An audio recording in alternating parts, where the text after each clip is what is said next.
of the year. Tatum O'Neal stars in International Velvet. I'm going to get chosen for the Olympic team. The incredible legend is born again. Don't do it for me. Do it for your father. He won the Grand National. Go out there and prove how wrong I was. You've got to show him. You'll cheer for her, feel the excitement of her chance of a lifetime, and the risk of tragedy. Share it all from start to fantastic finish with Tatum O'Neal. International Velvet. Here are scenes from the second half of tonight's double feature. Meet Hurricane Hilda, Martin Milner, Larry Hackman, Jessica Walter, Michael Learned, Will Geer. Fire emergency control handle number 4. Pull. Mayday! Mayday! How many will survive Hurricane?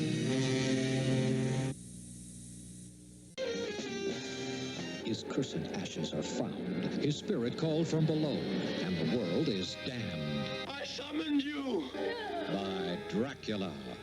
In the modern streets of London, the Gothic horror walks again, still thirsty for blood and ready to infect his armies with his curse. You should be back in there. Television stars with Christopher Lee in Dracula, AD 1972. Christopher Lee.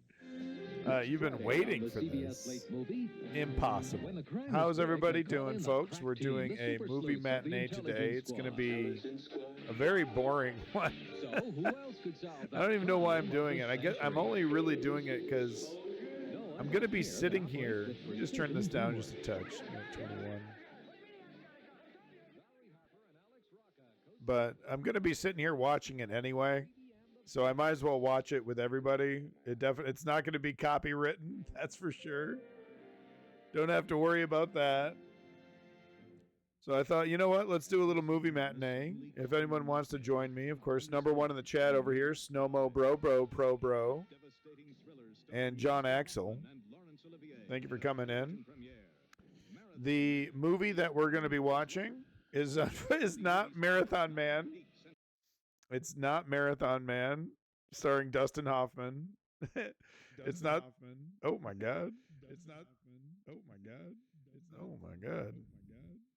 There we go. So yeah, it's not Dustin Hoffman. It's a historical movie featuring a bunch of celebrities. Okay, no joke. You're gonna see it here, but it's called Ike the War Years. Ike the War Years. It's basically a dramatization of Eisenhower during World War II, and it features Robert Duvall as Eisenhower and a bunch of other really cool, 60s, 70s actors that we saw up until the 90s, early 2000s, really, with these guys. Robert Duvall, he was in movies forever. So it's actually a star-studded cast, but there is a spitfire of a character, this female soldier who's I gotta say, she's something else, the absolute definition of a firecracker. So look forward to that. It's a little dry at first. There's a lot of dialogue. It's almost probably all dialogue, but it is a look into, the person Eisenhower, who he was, and, how he was, plucked from obscurity and to become the legend that he is now. I don't fully agree, of course, with Eisenhower. I don't know if I like Ike. I don't like the idea of military command running the presidency. But I believe it was Eisenhower who told us, warned us specifically about the military-industrial complex. I believe that was him. So that should not be forgotten in his legacy. But it is interesting to see people who create monsters and then warn society about the monsters that they've helped create. It's kind of a troubling trend, if you ask me. There's a lot of Frankensteins running around making fucking monsters, and then they're like, about to leave, and they're like, "Oh yeah, you really should look out for this thing that, you know, completely made my career, made me a bunch of money, turned me into a celebrity and a legend in my country. Yeah, it's bad. You should do something about it. Anyway, bye." It's like, "Thanks, buddy." Appreciate it. So anyway, I hope you enjoy Ike, the War Years. At the very least, we're going to do the first half, but I'm hoping to do all of it. I got a lot of work to do. So it's like 3 or 4 hours. This fucking thing is super long. It's boring. It's filled with this is the anti-stream. Someone called this the anti-stream a little while ago. It's 100% accurate because this is what kind of content would you get on Hassan, right? He'd be watching Survivor, some reality TV show, I don't know, housewives of Timbuktu, you know, that kind of shit. What are we watching? Some dry, made-for-TV World War II docudrama about fucking Eisenhower. That's what we do on the News Underground. So movie matinees are a little bit different. React Andy content is a little bit different on the News Underground. So I hope you enjoyed, folks. Here we go. Robert Duvall and an absolute star-studded cast in Ike, the War Years. This was 1979, folks. 1979. I hope you enjoy it. Big props also. Gotta give props over here to Lionheart Films. Do like and subscribe. We're gonna go ahead and put that channel in the chat. Make sure you like and subscribe, folks. Absolutely wonderful channel. Features all kinds of stuff like this. I mean, it's just, you know, check out the whole channel if you like this kind of stuff. If you're one of the freaks like me who actually likes watching this kind of stuff, Lionheart has your back because it's a bunch of like really obscure made for TV stuff, dude. I mean, just super obscure. So I hope you enjoy it. Ike, the War Years.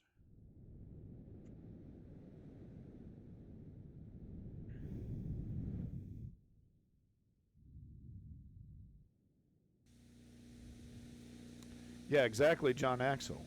I agree. Let me know if the volume is not adequate. I think we're good. Okay, we'll go. Well, maybe we will get some combat. Best part about my job is I get to shake hands with a lot of brave men. Both of us so terribly alone, General. She is the firecracker, dude. Look out for her. Command decisions around here. I don't know who the hell this guy is. My God, there could be 500,000 of our boys dead on the beaches of France. I have no idea who the hell this guy is. No one can stop it now. Oh, there we go. That's one. Paul Gleason. That guy was in everything. Time to get off our tails has arrived. Hey! I think I recognize this guy. I am 10 times the leader that little British tin soldier is. As Pat. Your man is too rich. It must be called off now.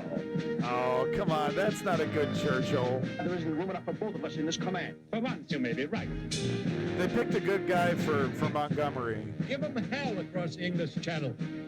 What? I don't know about that one. Stop this.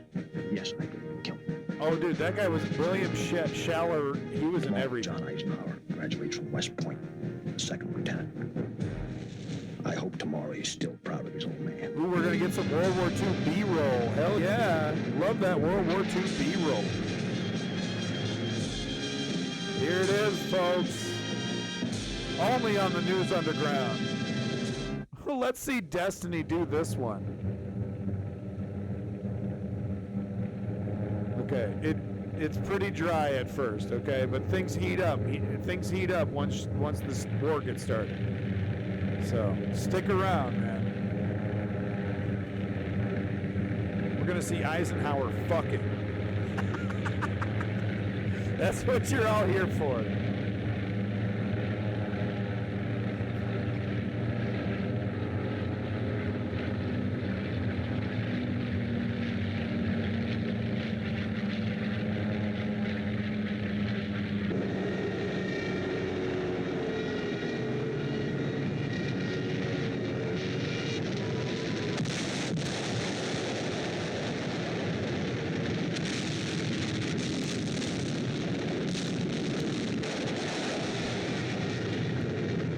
They hit us hard in Pearl Harbor, man. Roosevelt knew about it. Come on. Roosevelt knew about this shit.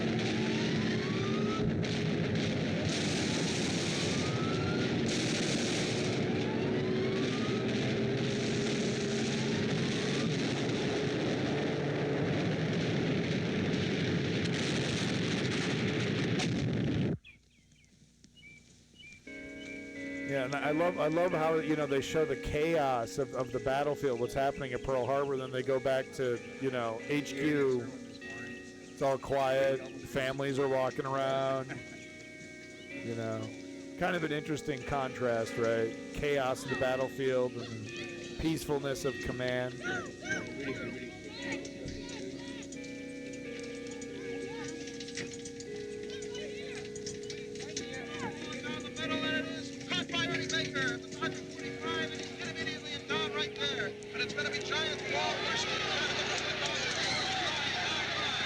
Interrupt this program to bring you a special news bulletin. The Japanese have attacked Pearl Harbor, Hawaii by air, President Roosevelt has just announced. The attack also was made on all naval and military activities on the principal island of Oahu. It's about time on the play. They'll spot the ball at the Dodgers' 40-yard line. It's clicking out 5 for the Giants. 10 strong now, 10 carries, 44 yards. Hello. Mike? What? Mike? Yes, sir. Any word on casualties? Yes, sir. No. Yes, sir. Right away, sir. Bye, sir.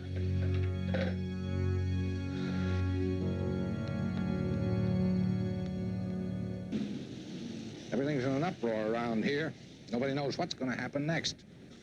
When they say the Japanese submarine shelled Los Angeles last night. I don't believe it. Well, they do in California. There's absolute panic. Now, what do you mean by panic? They canceled the Rose Bowl game. That's panic. Everybody in Washington's paranoid, too. You were the first friend I Rose called for Bowl help. game. Well, Beetle, if you were really my friend, you wouldn't have called me here at all. I spent most of World War I right here in an office in this building, and I would like to spend the rest of this war up front. Not a chance, Ike. If the old man likes you, you're stuck behind a great big desk for the duration. Well, suppose I get him to hate me. Then he'll stick you behind a smaller desk. What do you have to do to get a combat command in this army? Who do I have to butter up? I don't know, but not him. Eisenhower, your enthusiasm for combat is highly commendable. But tell me this. Have you ever commanded a division in actual combat? No, sir. A battalion? No, sir. A company? No, sir. A platoon? No, sir. In your entire career in World War I, did you ever hear a shot fired in anger? How could I, sir, when I never left this building? Well, Eisenhower, your qualifications are impeccable for remaining in it. Sir, I've been recommended for division command. I make the command decisions around here. According to General MacArthur, you have one of the best minds in the Army for logistics and organization. I want you in the War Plans Division, where you'll be useful to me. Not up in the front line, stopping a bullet. Good afternoon. Sir, does that mean I'll be stuck behind a desk for the rest of this I war, mean, too? welcome back, Lenny. General. Welcome back, Good Murder. afternoon. North Korea does this like Oh, every another other thing, year. Eisenhower. Even though you may have been recommended for division They command, do this you're shit going to every stay other right year. here at your present rank, and that's that. Don't expect promotion. General Marshall, I don't give a damn about promotion. I came from the field of this office to do my duty for my country, and I expect to do so as long as you want me here. And to hell with rank.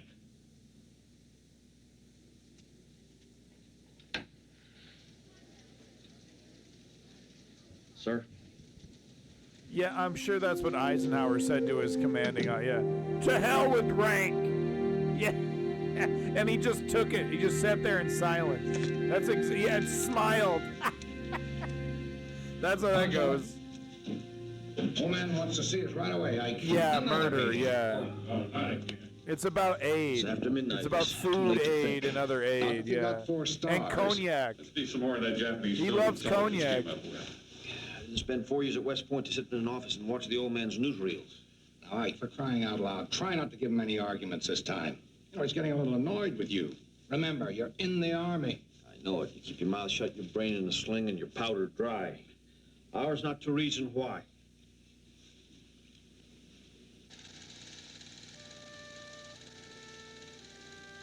Japanese forces stormed the fortress of They're watching a Corregidor in the newsreel. Philippines and overran its last few survivors. These recently acquired Japanese films show General Jonathan Wainwright signing the first military surrender in the history of the United States of America. And the death march of American prisoners captured with him on Bataan. Reports smuggled out of the Philippines They say were that brutal. almost 50% of the U.S. soldiers in that march did not survive the ordeal. Japan was utterly brutal in World War II. Gentlemen, how can we make sure it never happens again? Suicidal. Obviously, by doing and everything brutal. we can to strengthen the Navy, George. I would have been disappointed if you hadn't said that, Admiral. Let me show you why. Ooh, what did he say? I missed that. I was talking. Our West was in the Navy, George. Never happens again. Obviously, by doing everything we can to strengthen the Navy, George. I would have been disappointed if you hadn't said that, Admiral. Let me show you why. Strengthen the Navy? Our West Coast, from Seattle to San Diego, is wide No open to problem, attack and invasion. strategy. We must immediately write off the war in Europe and shift our fleet out of the Atlantic so that we can bring every ship, every weapon, every man available to the defense of our Pacific coast. This is not my considered opinion alone. I believe this is the opinion of every ranking officer in all the services. Baloney. Does North Korea actually have Eisenhower, was nukes? that your voice I heard? Oh, Eisenhower called Sorry, baloney it's to the... private opinion. Did you care to make it heard? Yo, Eisenhower's a son of a bitch, dude. Eisenhower's out. He's a real cantankerous son of a bitch, isn't he? Baloney. Eisenhower, was that your voice I heard? Sorry, sir, just a private opinion.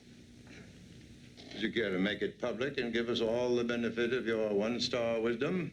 Oh, Sir, one almost star. every officer in this room is better qualified to speak than I am, if rank is the measure. Eisenhower, you surprised me. You told me yourself you have no regard for rank. We have these informal discussions to encourage independent thinking. If you have anything of value to contribute, it's your duty to do so now. Yeah. Put it that way, sir. I have no choice. Pipe up, youngin. He's like 60. My sword, General. I'll only use it for self-defense, sir. Hey, I smoke, General. I always think better when I smoke. If you thought properly, Eisenhower, you wouldn't smoke at all. But go ahead. Lights up a fat blunt like it ain't no If thing. Russia is not What does out of that the war, smell? gentlemen, we all better start learning German. Okay, I'm gonna stop interrupting because he's got some really good lines here. Go Sorry. ahead. If Russia is knocked out of the war, gentlemen, we all better start learning German.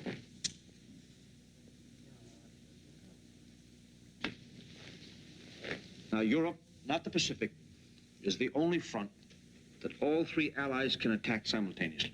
The Russians, the British, and us. Now, the British Isles must be turned into the greatest military base of all time so that from it we can throw the largest amphibious force in history across the English Channel to invade the coast of France. A lot of our experienced officers say a frontal attack on the massive fortifications across the English Channel would be military suicide. I'm not advocating an attack tomorrow, sir.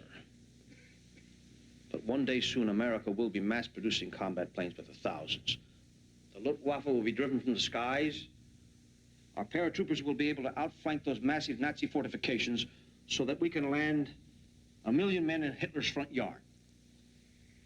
The planes you're talking about don't exist. Your whole idea is visionary. Yes, sir, that's his strongest point, I feel. So, wow. Now, Eisenhower, what if I said your whole plan is idiotic? General Marshall, war is idiotic.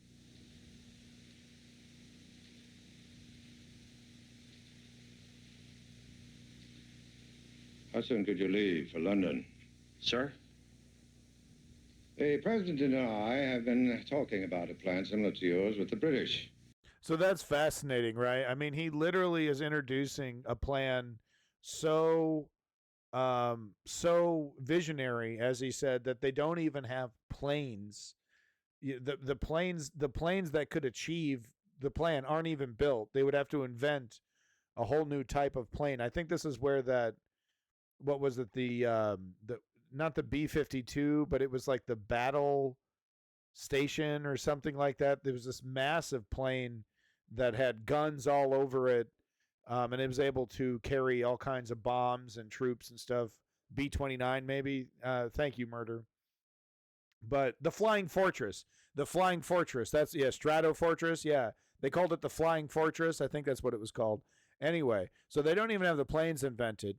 Turns out the plan that this crazy plan that Eisenhower just brought up, he's already, the commanding officer here, he's already been talking with Montgomery and Churchill from the UK about how this is probably the right way to do it.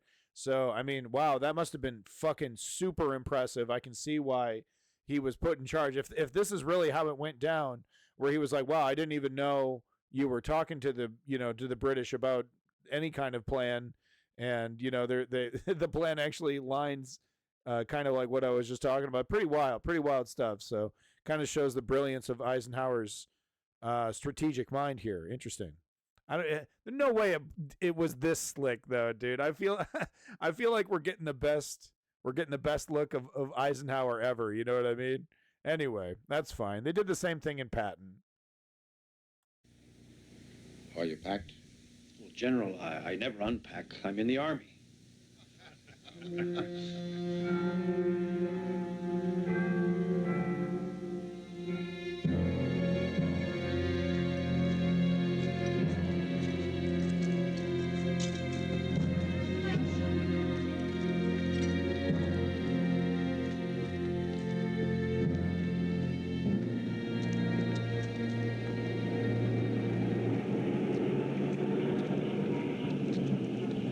Oh, well, interesting tidbit there, Murdercom. Thank you. Oh dear. Oh, I'm so sorry. Oh, are you all right? In a proper war women's layout uniform. Oh, with any luck, I should be out of this one shortly. She's nothing but sexual entendres, dude. Damn. Just a minute. She's literally the horniest woman in World War II. I'm coming. She wants that B-52, man. She wants that B-52 bomber right now.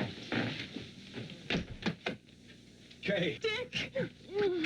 I'm AWOL.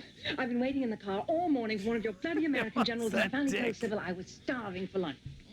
Oh, I am starving. Kay. Again, that's what I came for. Kay, I know I'm not very neat, but I do have one rule. Not in the hallway. Oh, why not? Shake up this stuffy old hotel.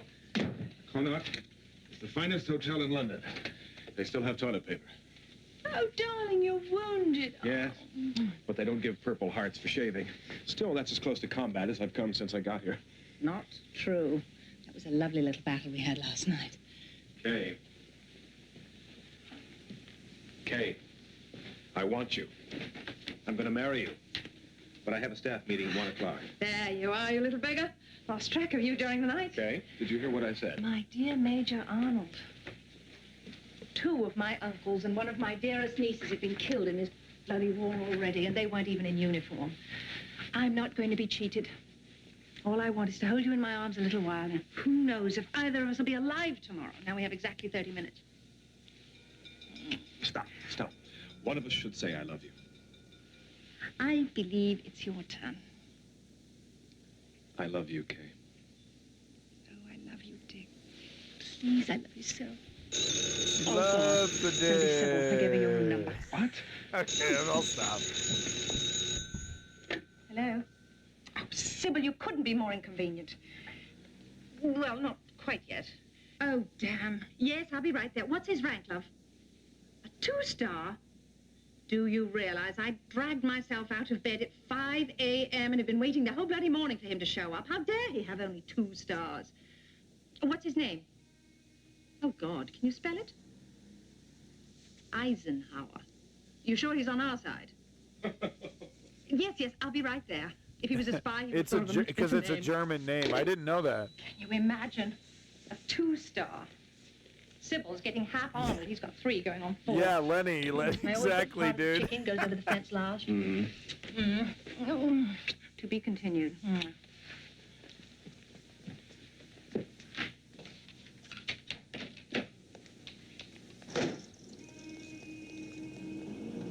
No! Oh! I'm so sorry. I can't stop to pick it up this time. Put a string on it.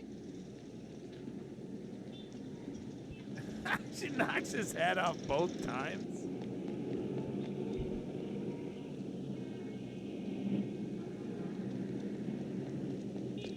General Eisenhower? Nice try. Eisenhower. Oh, sorry, sir. I'm absolutely dreadful at foreign languages, especially German. I'm your driver, Kay Summersby. Well, you're awful at saluting too, Miss Summersby. I'm a civilian, sir. And a woman. I'm General Mark Clark. I hope you can pronounce Clark. Oh, yes. A fine British name. Clark. It's like, ew, Let's go. American sexism. Miss Summersby, would you mind not saluting, if that's what that is? Damn, man. Bloody Yank. Dude, she's awesome. Shut up. She's awesome. Where to, sir? The Connaught Hotel. What? Good Lord. Miss Summersby, I hate to ask, but do you know where the Connaught Hotel is? Yes, sir. This is it. For your information, General, I got out of a very warm bed at 5 a.m. to drive you and General Clark no more than 250 yards. It's going to be a tough war for you Americans. I am glad you are saving your strength, sir. Damn! Miss Summersby, like it or not, we are allies. We're going to have to learn how to get along with each other. Now, since the British nation is our host, I suggest you start first. Listen to this. If you're going to drive for us, get rid of that red nail polish. It's unmilitary. So he's wasting petrol, General. Begging your pardon, miss. But who are those 2 officers? I don't know who the taller one is, but the shorter one is Jesus Christ.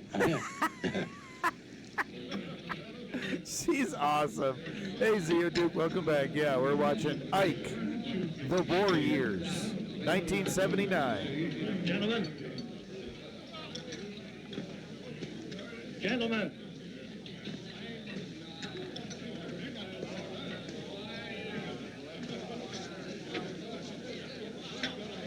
Gentlemen, may I present our guests from the War Department in Washington, General Dwight Eisenhower, General Mark Clark.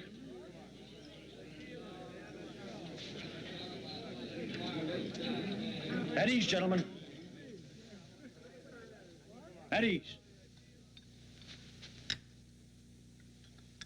You officers in this room are the vanguard of American forces in England. General Clark and I have been detailed by General Marshall to report on your state of readiness for immediate combat against the German war machine. If what I see here is any indication, all you look ready for is tea time. I've heard this operation has been called the Connaught Country Club. Well, that club is now disbanded. The Atlantic Alliance was not intended to be formed solely with members of the opposite sex. Every officer in this room will get one chance to prove he belongs here. One, that's all. Either measure up or be shipped back to the U.S. For those remaining to participate in the invasion of Europe, I wish Godspeed and good luck.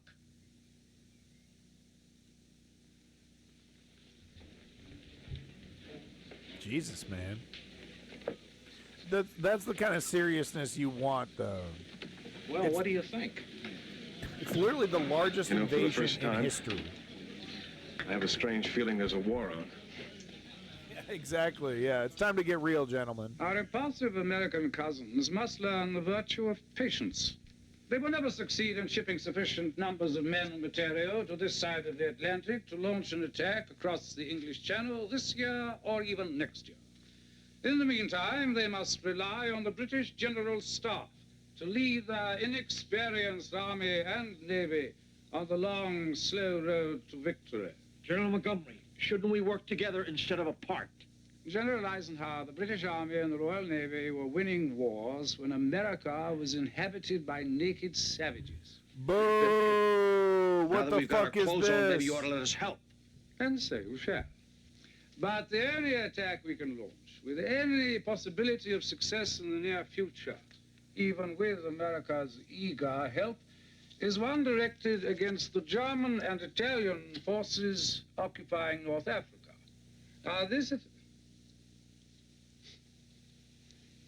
May I ask who's smoking?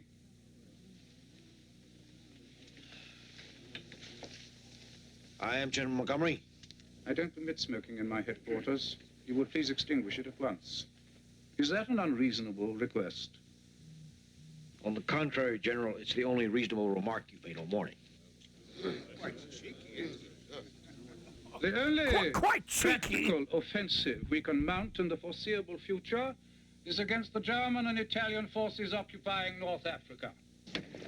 Can you get us to the airfield in 45 minutes? Yes, sir. You can take the pounding on the back road, sir. Thank you. Well, what have you done to your fingernails, Miss Summersby? I Americanized them according to your instructions, General. Khaki.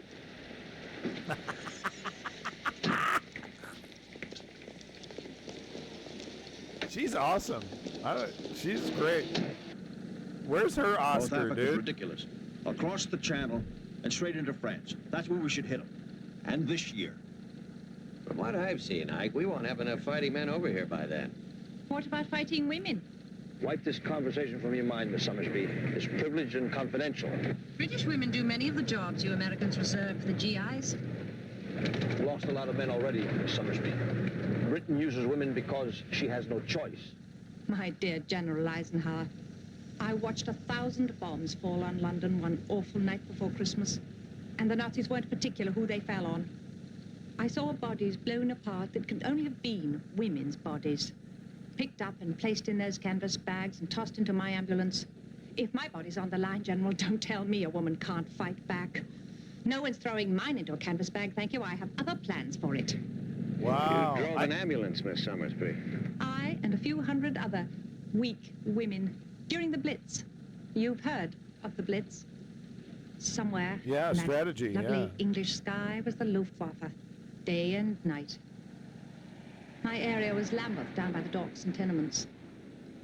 The bombs would be falling like grapes, and the ack lit up the sky so that my little ambulance didn't need lights to see the dead and the dying. The men in my crew would bring the bodies out, usually burnt, black, twisted. The smell was so bad we had to wear gauze masks, but they didn't help much. And then it was over, because some British lads in their foolish little planes gave up their lives for the rest of us. And where were the brave men of the United States Army then? Waiting for us girls to get out of our blood-stained ambulances so they could tell us not to wear red nail varnish. What do you think made our nails red to begin with? Oh! I had no idea Eisenhower was a sexist. I want you to know you succeeded in making me feel like the SOB I really am. Oh! Take that, sexism. Fucking patriarchy, -1. Boom. Now you've come up with a highly unusual plan for pulling all our forces together in time for a strike across the channel this year. But the idea of a single commander over all our unified forces in England is not standard operating procedure. You know how the Army feels about anything relatively new. We're still feeding 2,000 mules. Most of them wearing gold braid. The present company accepted. Of course, sir. Well, that's funny. He's still. Eventually, I believe there should be one. He's saying we're still feeding 2,000 mules. In the meantime, the United States should take the first step by For the eliminating Army. all separate commands of our Army, Navy, and Air Service, and put them all under the command of just one man. I thought Franklin Roosevelt was Commander-in-Chief of our armed forces. Yeah, Lenny, you're probably right. Excuse me, General. What's his training for the job? Why don't you ask him? Who do you suggest as that one man to prepare our forces in England for the invasion? If you're not available, I believe there's only one other truly qualified officer in our entire armed forces. General McNarney. You are absolutely sure McNarney is the best man? Not only the best, but outside of yourself, he's the only one qualified. Eisenhower, I wish I were as certain of what I was going to have for dinner as you are about the future of mankind. Now, don't tell him how to steer his wheelchair. Joe McNarney? Never. We need him in Washington. It's really interesting to see World War II, you know, before the United States entered, and seeing like the trepidation of like, you know, if we can't stop the Nazis, we're the, you know, no one's going to stop the Nazis. We're going to be speaking German. Like, that fear was really real. It seems comical now, you know, but there was a real legitimate fear that if we don't stop this, they will change our way of life forever. Washington, as Deputy Chief of Staff. Mr. President, I honestly believe he's the best qualified for the job. Didn't General Marshall tell you that I concur with his choice? No, sir. Well then, I am delighted to allow my distinguished house guest to reveal this military secret. He enjoys a good surprise as much as I do. The last time we British surprised the White House, initially, yeah. I trust you will not make us want to repeat that gesture. For, by the action your president has taken with my hearty approval, we may well be placing the future of our island in your capable hands.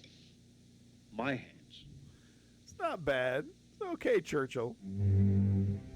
Major General Dwight David Eisenhower is hereby appointed Commanding General of the European Theater and will command all U.S. forces now in or hereafter assigned to the European Theater of Operations.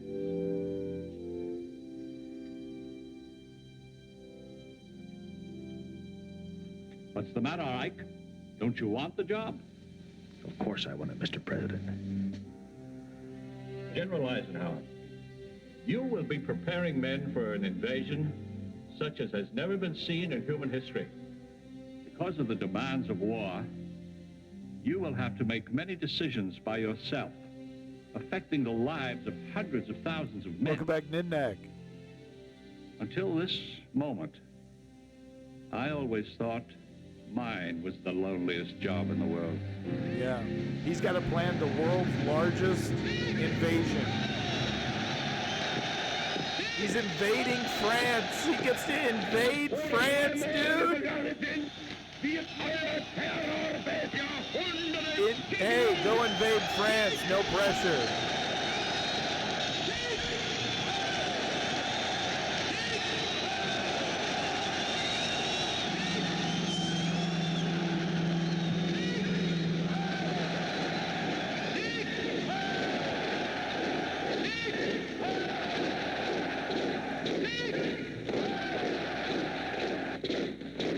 I love that B-roll. And the famous, you gotta show the crying French guy. You have to. The old guy's like, I don't know, is this what we're doing now? And they're like crying, dude. It's so epic.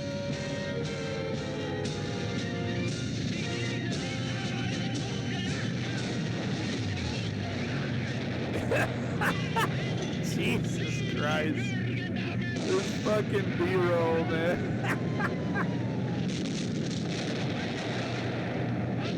He's doing the...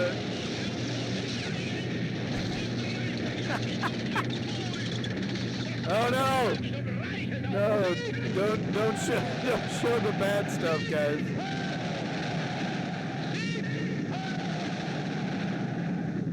Wow, dude. Fuck, that was intense. I need to go get my blanket. Steak's Fuck, almost ready, goddamn baby. Nazi menace. It's back, though, guys. It's just different, but the fucking Nazis are back, guys. Is it all right to propose a toast to the new commander of the European Theater of Operations? Only 6 months ago, you were just a colonel in the regular army. I'm so very proud of you, Ike. This almost makes up for not getting to play in the Army-Navy game, doesn't it? Almost, yeah. I don't know whether I deserve congratulations or condolences. What? Mustache. You frightened? Damn right. I'm scared to death, maybe. I don't know if I'm ready for it. Ike, when do you have to leave? Right away. I think they want me to go before I change my mind. You'll go. You'll go and I'll stay. You know, come to think of it, I guess I'm the best soldier in this family. No kidding, Lenny. Wow. Your mom's a total legend, dude. That's amazing. Now I've got a husband who's a commanding general and a grown son at West Point. There's a terrible war going on. My world will never be the same again. No one's will.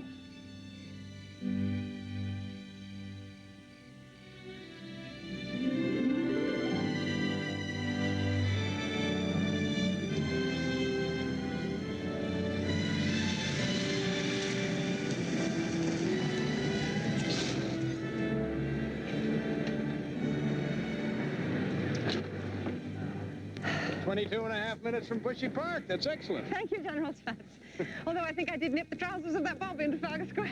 Sell again, Miss Summersby. Oh, General, I know this is being terribly forward, but are you liable to be long? Well, it's my first conference with General Eisenhower. My guess would be yes. Why? Sir, my fiancé is major on staff here, and I understand he has some time free. Oh, she wants to get some dick. Unmilitary for perhaps 30 minutes? Kay, you've never complained about the hours I've worked here, the jobs I've asked you to do, so any time that your major is in town, you just let me know and I'll stop the war for you somehow. Would, an hour and a half be sufficient? Oh, yes, sir.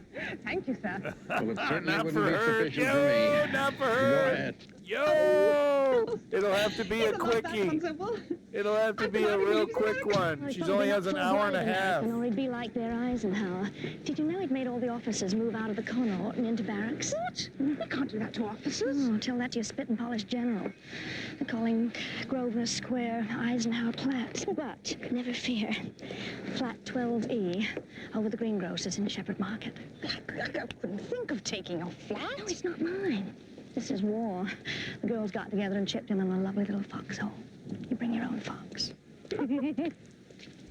Kay!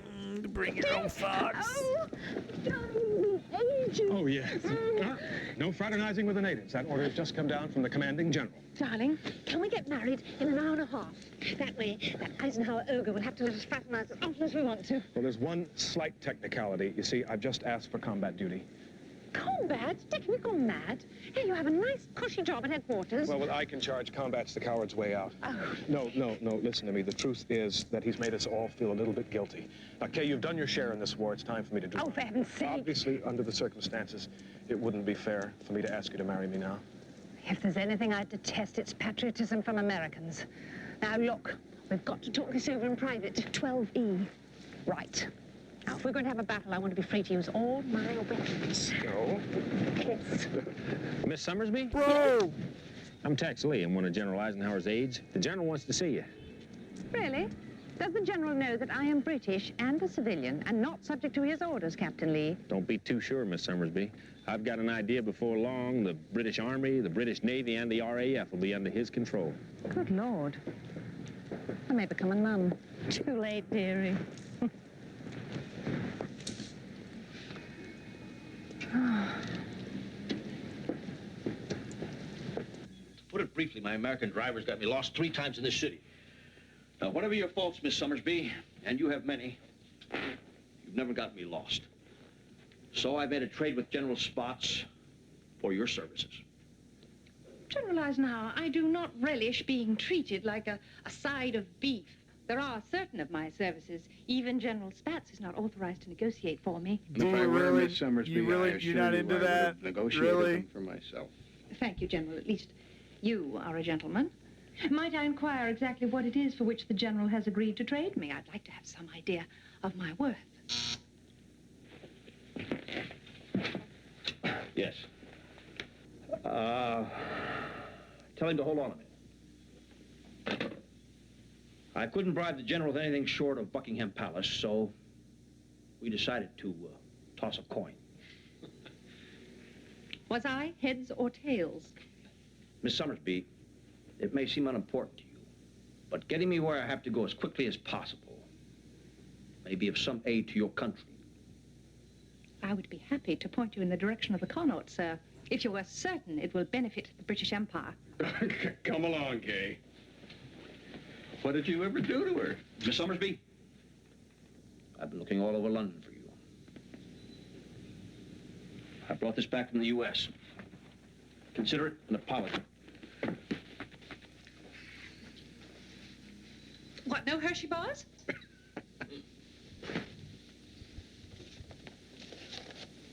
Oh!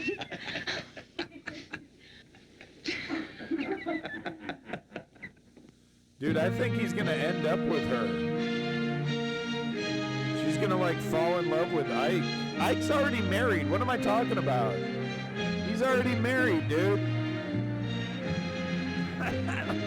What is this? What do I want this to be? Degrassi? Is this Euphoria? I feel like a Connecticut Yankee entering King Arthur's court.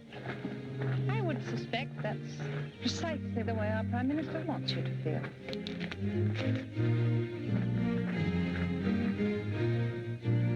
Prime Minister, what sort of fellow is this Eisenhower chap? You'll find the Americans have sent us a clerk. What? With your approval? My insistence. Lenny, no! It will be simpler to maneuver him out of our way. He's got a side piece during World War II? My dear. No way, dude. You have houses like this He's in planning the invasion of France and getting a little on the side. One, Mr. Prime Minister, but my mother would never let me visit it. Well, come in, gentlemen, come in. Here's the conference room. Help yourself to a drink if you want it. Down to work so quickly, General. We don't have much time to waste, Mr. Prime Minister. The Joint Chiefs feel we must launch the Channel invasion this year. My dear Eisenhower, with all due respect to America, the far-sighted country that gave the world my mother, I urge caution. After the frightening news from North Africa, that Rommel and his Nazi Africa Corps have destroyed the British forces at Tobruk and are once more hammering towards Cairo and the Suez Canal, it seems obvious that the invasion of Europe will have to be put off for at least a year. I thought this meeting was called to set the date. Precisely.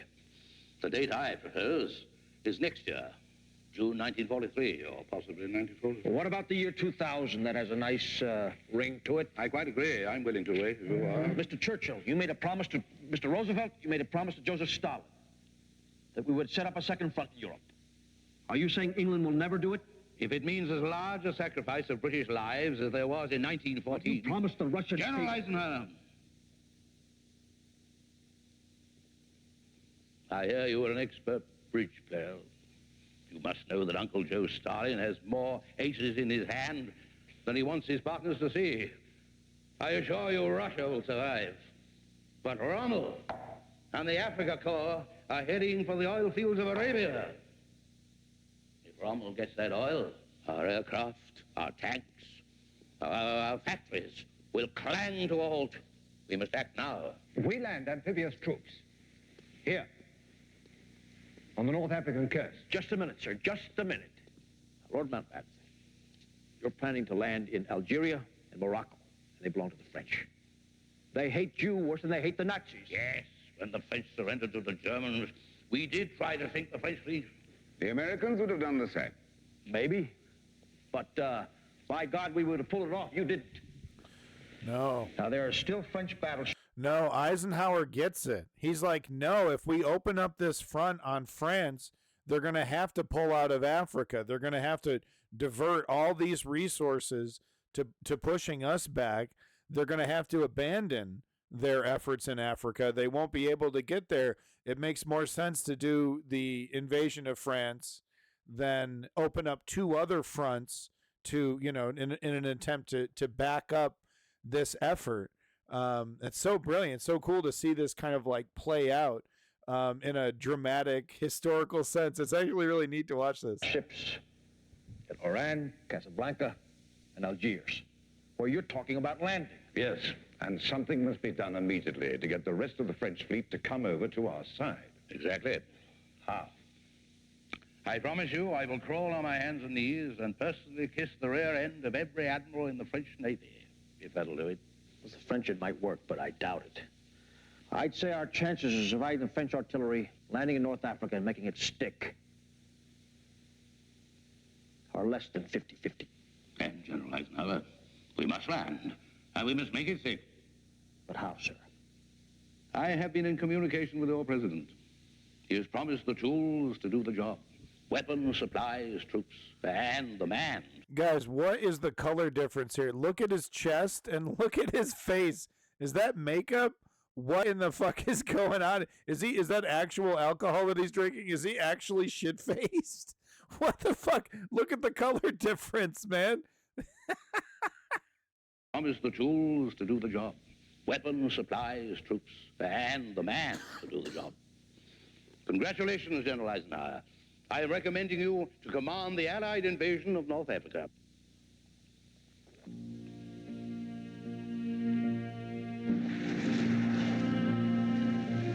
Oh, that sucks, dude. Sorry? Phased out of England by good old Winnie, so he can run the show. And postpone the Channel invasion maybe forever. Good heavens, why are you so awfully pessimistic? I've just been given another promotion. And that's bad? This one is, yes. My first combat command, I'm being tossed in against Rommel, the Africa Corps, and the French Navy. Huckleberry Finn against Alexander the Great. So you intend to turn it down? Hell no, I've just begun to fight. That's a phrase from American history, Miss Summersby. These vehicles are way cool.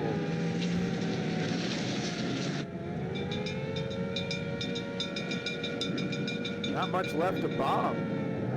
Close your shelters round the corner. Forget the shelter. Get me back to headquarters. Oh, no, Lenny, It's no. much too dangerous. And don't expect me to hold the door open for you. It's every man for himself. Every man for himself.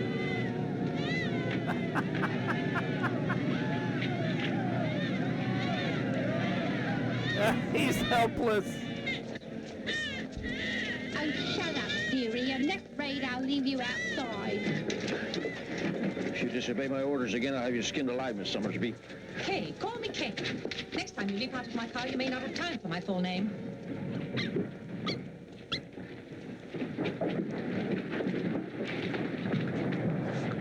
Oh, dear. I come down my disrespect for generals. I don't say now. My father was one. For the Royal Munster Fusiliers. Hi, T-Mobile lover. Yes, he was black Irish, as I am. Mummy always said she left him because she couldn't bear his temper or the Irish weather. Personally, I never thought the weather was so bad.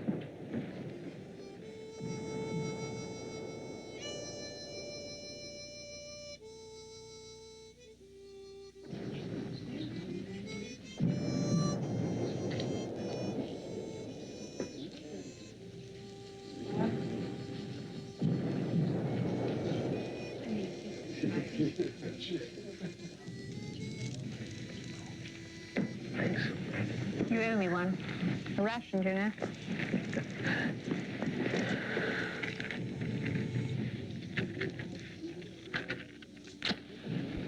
Dude, I think Lenny's right, dude. Fucking Eisenhower's gonna cheat on his wife like Bill Clinton. Yep. Refer a friend, get 3 months free, guys. Only at T-Mobile. T-Mobile, #1 cell phone service. T-Mobile. Look at here.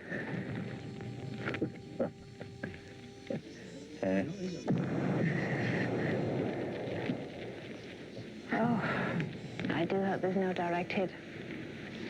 I'm very much in love, and I do so want to get married first, if it's not too much trouble for God. Oh, yeah, you're in love, huh, baby? I'd almost forgotten people still got married. I'd almost forgotten people still Stream is fell in love. sponsored by T-Mobile. Who is it? One of yours? One of yours, in fact. He's actually volunteered for combat because you've made him think he ought to. And he's so unsuited for it. I don't think he could ever knowingly kill a human being. Do you think I could? How about a lady killer? Yes. Unfiltered Yes, I think cigarettes? you could. No. Definitely, yes. That shit's for pussies. My father actually enjoyed it, he told me. Of course, only if it helped the empire. I don't think I'll enjoy it very much when the time comes. But then I'm not from a military background like you. My mother and father are both pacifists. My grandfather was a minister. My mother cried when I told her I was going to West Point. She never has understood. Neither do I.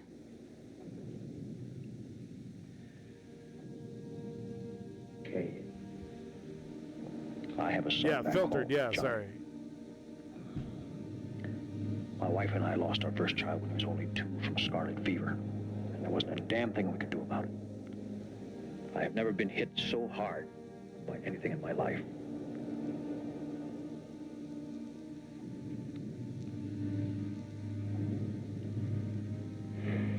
His name was Dwight also.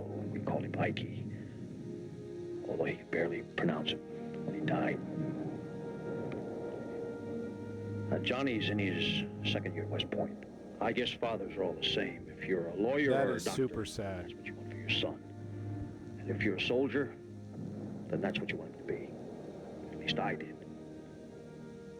But I can't help praying that the war will be over before he's in it. Now, if I should do anything to add one extra day to this war, or cost the life of someone like Johnny,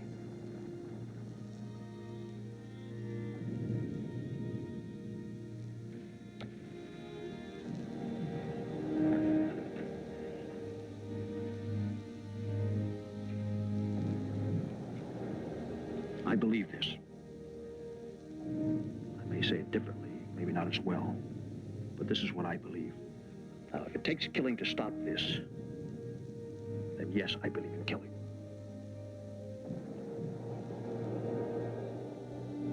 I didn't mean to turn this into a sermon, Kay. I needed to talk to someone, and Similar you were thoughts here. on Ukraine. Perfectly all right, General. You've made me feel like the SOB. I really am. All clear?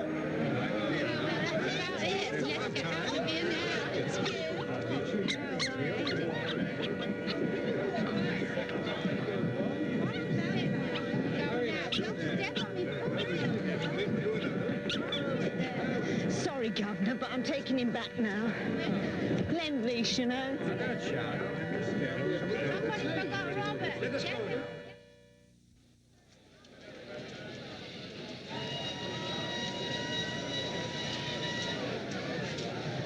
Where the hell are they? Train station? You could just drink a cup of coffee at the train station like that? Kay? Kay! Where's my wife? Oh, everything got so hectic I thought I'd miss it. Oh, Jackie, I had the general's car. They wouldn't dare stop him. I broke every traffic law. Oh, let me look at you. Gas mask. Yeah. Tried it on once, nearly suffocated. Darling, where are they sending you? Scotland. Scotland? Wait, does this guy die in the war? Do you know something I don't? Oh my Darling, I know God. everything you don't. I'm with the commander of this whole terrible mess, remember? What's in Scotland, Kay? I can't tell, not even you. Oh, this damned war. Not to worry. Whatever happens, I've decided to surrender. Don't do anything foolishly brave. Do you promise? I want you back in one large, delicious piece. Kay, if I should happen to get through wherever we're going, let's get married. Sexual entendre with this woman. Siberia. Do me one favor, darling. What? Always hide behind something.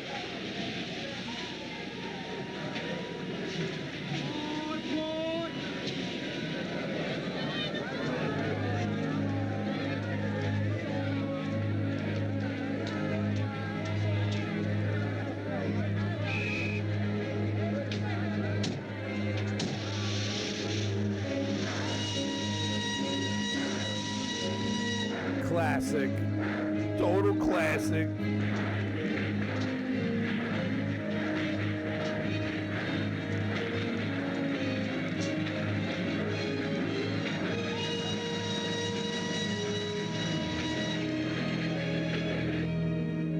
That's the last she saw of him. Oh well. I'll just have an affair with a married man instead. Tex, I must congratulate you on finding such a lovely hideaway for the General. And so close to London. Oh, they're in a little hideaway. You know? Oh, it's over, dude. Golf. Dude, Ike has this shit in the bag, dude. He has this shit in the bag. What makes you think Ike wants a puppy for his birthday? This one can't even salute. Besides, I thought you didn't care for American generals. Don't pry. Well, all right. I need a favor from the General, a big one. Oh, yeah, you bet, yeah. It's confusing enough. What do you mean? I like my women to stay in character. Conniving. Very funny. Whoa, dude, whoa. Whoa. That's just so Excursion to sexist. North Africa? Accomplish anything? Well, I found that some of the French generals there are pro-Vichy, some were pro-de Gaulle, some were anti-de Gaulle, and a few were even pro-Nazi. But one thing's for sure, every last one of them is anti-British. The French, they are a funny race, parlez-vous. And no wonder the British were so happy to let us run the show in North Africa. Mark, what Frenchmen can we get to keep the French from firing on us when we hit the beaches? The French officers all suggested General Henri Giraud. Giraud, hero of both world wars, refused to go along with the French capitulation to Hitler and wound up in a Nazi prison. But he escaped, didn't he? That's right. Right now he's someplace in southern France. Giraud. Any man that That's can escape Robert from a Nazi Duval. prison camp has the kind of guts we need. But how? If he's still in Vichy France. But it's too late for any more buts. Find Giraud and get him out any way you can. Right. All right, let's go. It's time for my surprise party.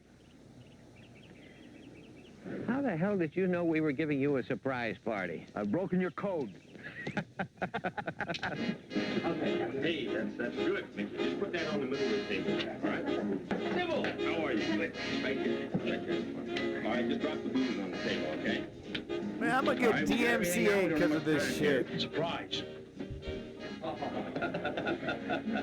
there goes another military secret. All right, 1, 2, 3, 4. Happy birthday to you. Happy birthday to you. Happy birthday, dear General. Happy birthday to you. General, you ruined the party. I'm sorry, Miss Ryan, but I understand you're having your own later over the greengrocers. Oh, my God, everybody's a spy. I want to thank you all for remembering a birthday that I would rather forget. General, this is for the cake. You might need it. 3 candles. A little late, but in honor of your 3rd star. That means I'm still outranked by General Montgomery. Well, just make a wish, sir, and blow him out.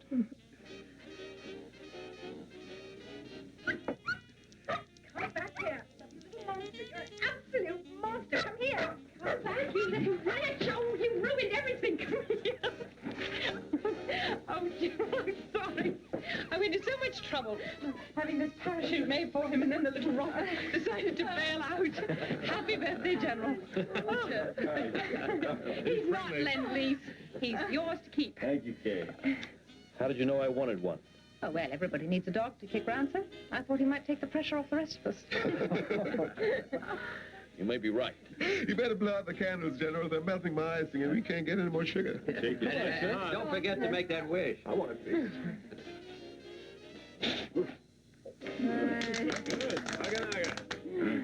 May I ask what you wish, General? That all the dying that's about to happen will be worth it.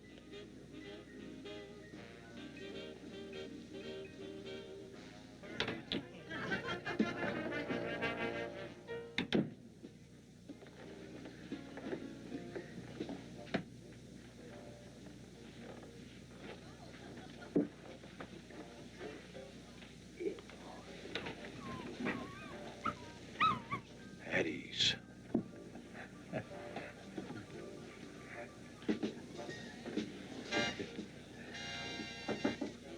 General? Oh, sorry. Am I interrupting some terribly hush-hush correspondence? Top secret and classified. I was about to write a letter to Mamie. Oh. What is it you want? I want to go to North Africa. Oh, yeah, that didn't come out the way I meant at all. I intended to plead. You could never plead, Kay. Argue, order, shout, but never plead. That Wait, young what man happened to of the mine, the one I dog? told you about, Major Richard Arnold. What happened to the dog? Find out you're about to. Interrupting. At ease. Oh, he's fine. Dogs do that all the time. Never plead. That young man of mine, the one I told you about, Major Richard Arnold, he was shipped to Scotland last night, and being here, I can't help but know that that means he'll be in your invasion of North Africa. Kay, you've been cleared for sensitive information. But as you know, these things mustn't be mentioned. Well, I didn't think there was any harm in telling you. Sometimes I wish your Prime Minister felt the same way. How about your Major Arnold? What do you want me to do about him? Have you transferred out? Because I won't do that. No. He'd hate it if you thought I'd done something like that. No, you see, the thing is, last night he asked me to marry him. Or I asked him, I can't remember which. He's asked me many times before, but last night was definite. We were both perfectly sober and fully clothed. Yes, that is quite definite. This isn't just some wartime roll in the hay, General. Dick and I have both been married before, and my divorce has come through, and his will too any minute. I love him, and I would dearly love to become his bride before he stumbles into a booby trap or something equally foolish. If I'm in North Africa, I have a chance of bringing it off.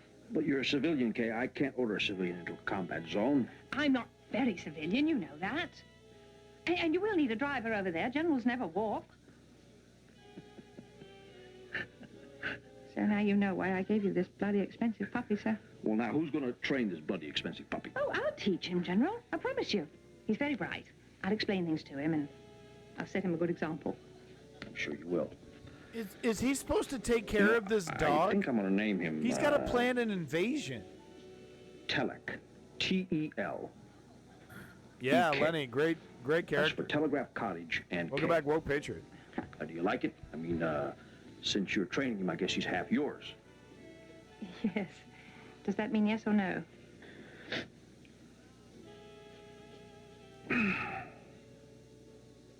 Kay, have you ever fired a pistol?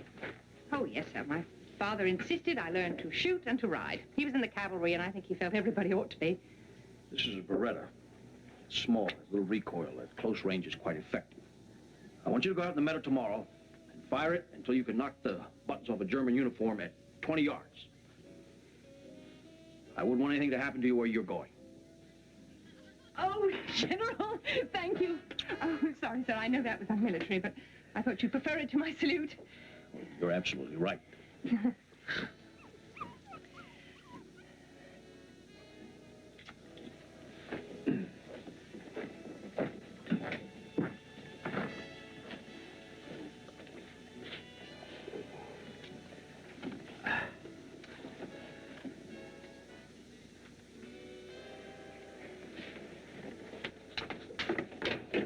Tell your major to be careful. I wouldn't want him on my conscience.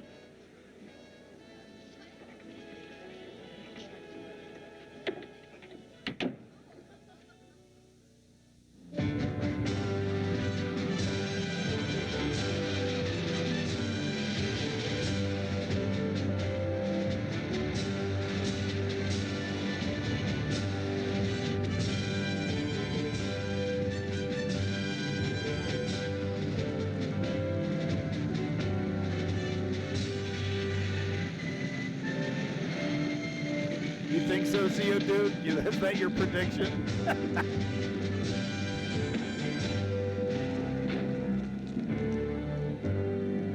General Giraud, welcome to freedom. It has been a long road.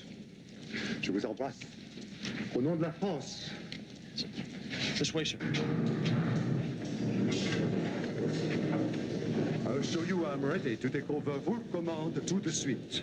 I tried to explain, but he can't understand my French, and he doesn't want to understand my English. Naturellement, the first landings must occur near Marseille. Then we must move quickly up the valley of the Rhone and split the Nazi forces in two. And then Paris. General Giraud, obviously you've been out of touch with the military situation. The attack will occur at dawn tomorrow. but not in France. In French Morocco and French Algeria. Incroyable. Unbelievable. You are attacking neutral French possessions. The French Army and Navy will resist to the death. That's why we need your help here, sir. This way, General. General, I understand your feelings. But in North Africa, we must try to stop Rommel's drive toward the Mideastern oil and throw the Germans into the Mediterranean. Now, you must order the French Navy and coast artillery not to fire on our ships. I must refuse. It is impossible. I will take command only to return with the liberating army to the soil of France. For this reason, I am here. For this reason only. For God's sake, you've been rotting in the Nazi concentration camp. He played Stalin. Them, not us. What's the movie? Now, you must we're issue watching this order. it. What will be my authority? Commander of all French forces in North Africa. I'll give you my guarantee. And what will be your authority? Commander-in-chief of all combined Allied forces in this theater. You do not understand. My country, my family will not allow me to assume a subordinate command. I am Joffre. I am Foch. I am Giraud. I am France. Well, by God, I'm Ike Eisenhower, the toughest general. Damn Kansas farmer you ever tried to throw a horse manure on. Ike. You don't have one soldier to command in this invasion except for the poor misguided idiots who are planning to shoot the wrong way. You have a whole French Navy planning to shoot the arms and legs of American kids who think all Frenchmen are like Lafayette. You have a French government in Vichy helping to ship French Jews to Nazi concentration camps. And don't try to tell me you're God, General Giraud, because I know you're not. Charles de Gaulle is God. He told me so himself. Now you're going to tell the French Army and French Navy we're trying to free your country, not hurt it, or by God, I'll break you to civilian second class. Never have I been so outraged.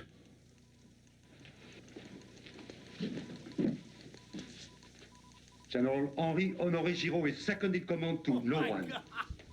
Oh my God, look at the makeup they put on him. Holy shit. We are watching I've just seen this. a lesson in Kansas diplomacy. When am I going to learn to keep my mouth shut? Hello, everybody. This is Lowell Thomas in London. At dawn this morning, a joint British and American task force launched a series of landings in French North Africa. They hoped that the French would welcome them with open arms. But they were wrong. French naval vessels and coastal batteries opened up a murderous bombardment. Allied naval vessels had no choice but to return the fire, and the battle was on. Wow. The British, to some extent, are reaping the harvest of hate. So the captured French army is now attacking the Allies or the French Navy. Whoa. Welcome them with open arms. But they were wrong. French naval vessels and coastal batteries opened up a murderous bombardment. Allied naval vessels had no choice but to return the fire, and the battle was on. Wow. The British, to some extent, are reaping the harvest of hate sown when they tried to sink the French fleet. And the French include anyone who helps England, that means America, of course, in their passionate hatred. American troops, many of them shipped directly from basic training in the United States, clambered into landing craft under heavy fire, heading for the distant beaches. Their first time in battle. The first offensive action of American ground troops since Pearl Harbor. I didn't know about this. I didn't know the French Navy attacked the Allies.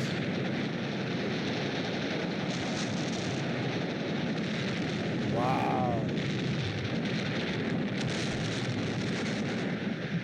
The French in Casablanca Fortress have opened fire on our ships. They've scored a hit at 14,000 yards. 3 of our paratroop planes shot down, sir. Where the hell is George Patton's task force? We've lost radio contact with his ship, sir. Heavy artillery at Algiers Harbor, General. More French batteries shooting at us. The French, they are a funny race, Parlez-vous. What a waste. What a terrible waste. Patton was supposed to land near Casablanca 4 hours. Where the hell is it? Oran Airport on fire, sir. Ike, Marshal Petain is broadcasting from France. He's ordering the French Army and Navy to resist us to the death. Poor man speaking with a German accent. Sir, General Patton radios that he's ashore in force at Casablanca and kicking the hell out of the French. Right. The frogs are throwing down their arms and coming over to our side. Yeah, it's about time. Hey, all right. Send him a message that their weapons are to be returned. They're to be treated as allies, not foes. Bless his heart. Jolly good, General sir. Patton, huh? Sir. General Giroux.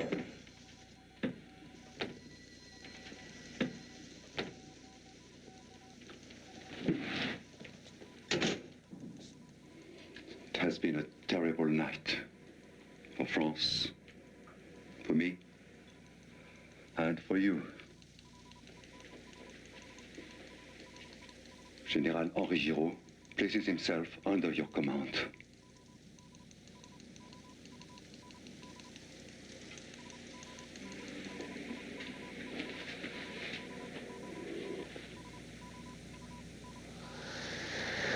Now that Allied troops are firmly established ashore, with the help at last of the Free French, Hitler has intensified the submarine warfare in the Mediterranean. Allied troop transports from England, with reinforcements for Eisenhower's forces, are being attacked by a wolf pack of Nazi submarines. Losses reported to be mounting daily. This is the captain speaking. Abandon ship. To your stations.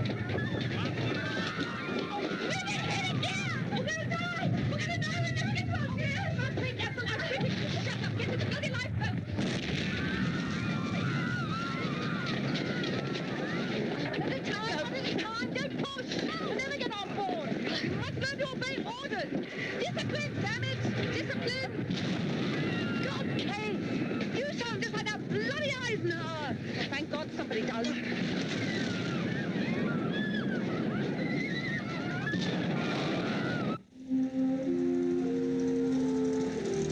Wow, I wonder if this character is real. She went through this? That's totally wild.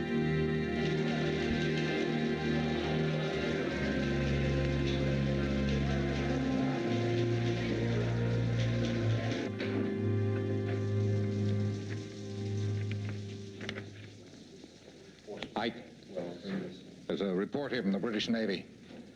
4 ships have been torpedoed near Iran. One of them is the Strathellan. Strathellan? Well, that's the troop transport Kay Summersby is aboard. Was aboard. Let me see that. Oh, God. Kay? They're picking up survivors, but that's all we know. They could have arranged for her to come with us by air. I brought the dog.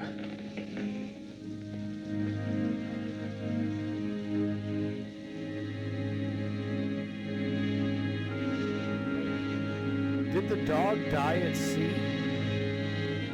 No fucking way.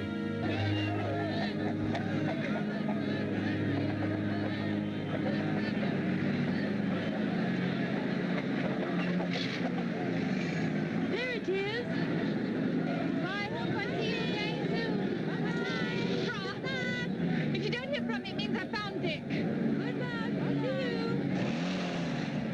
you. She found Dick?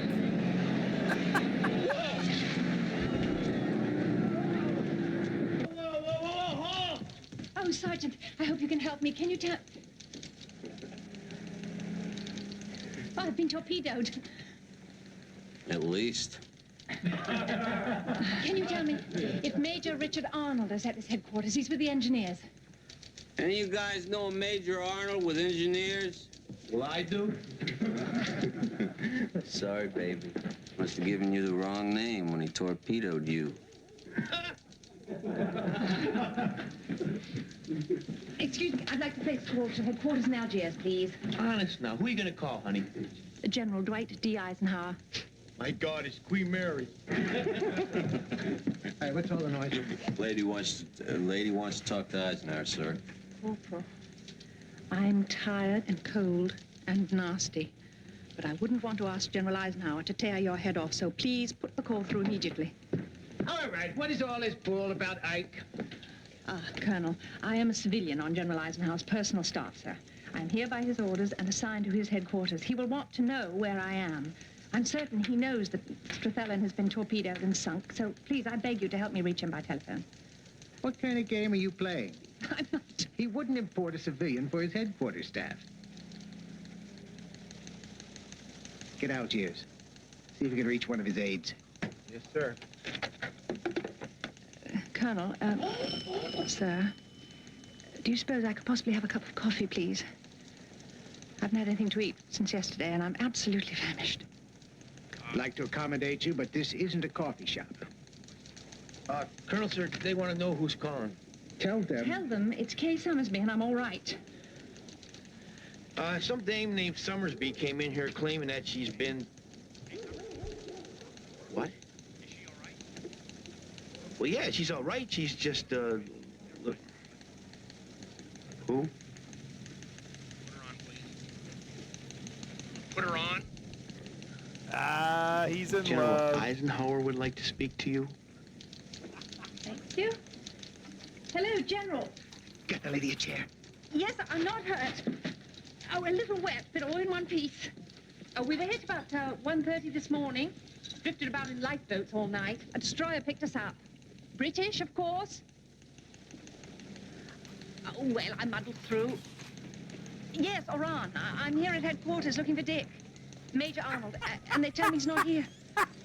Can she stop saying that? Oh, yes, sir. There's an officer here. All right. He wants to explain all that bull about Ike.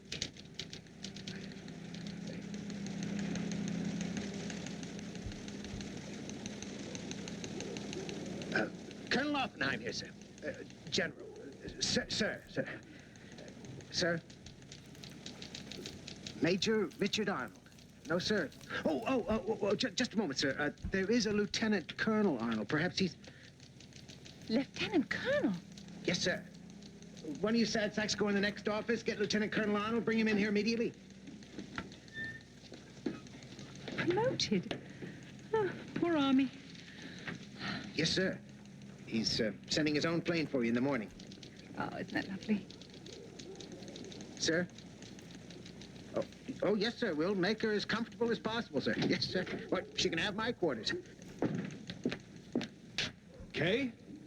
Dick! Yes, sir. Oh, Dick! Oh, Dick, I love you, How the hell did you get to North Africa? Oh, it's too long a story. I was torpedoed and it was wet and awful, and the only thing that matters is that I'm here. I was torpedoed, Dick. And look, I brought this night dress all the way from England for our wedding night. Now that your divorce is through, I don't want to wait another minute. Oh, she brought lingerie, we hauled the bro. wounded into our boat, and I tore up some of the night for bandages, but I only tore it where you won't miss it. And oh, darling. God You damn, can do for me woman. now. What?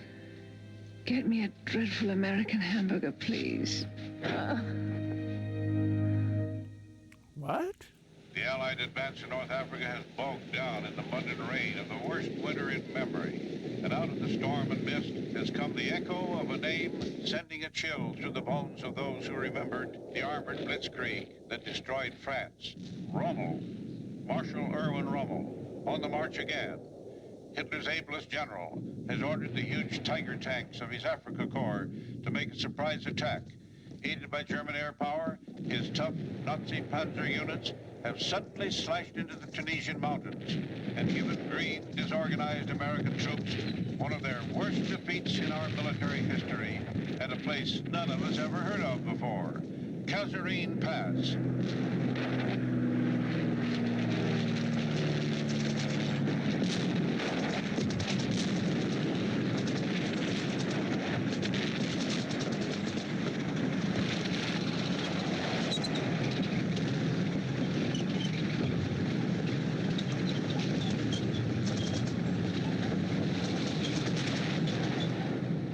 Casualties heavy, but the greatest casualty is American pride and American confidence.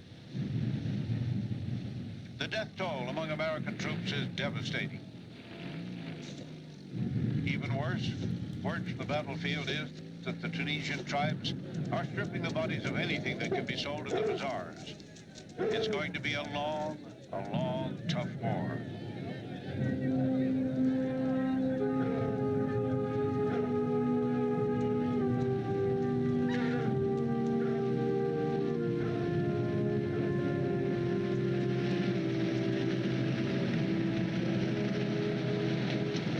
Had to defend that oil, though. Okay, stop the car. Without the oil, Britain's war machine would have ended.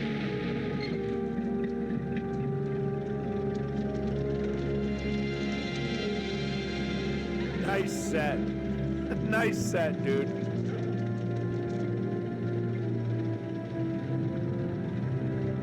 Where the hell are our burial details?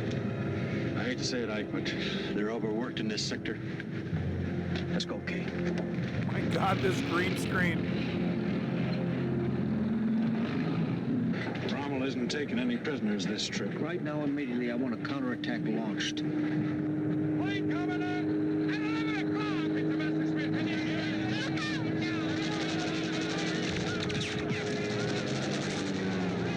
me? Wow. The U.S. did not have control over the air. Crazy. He's coming back! Get out.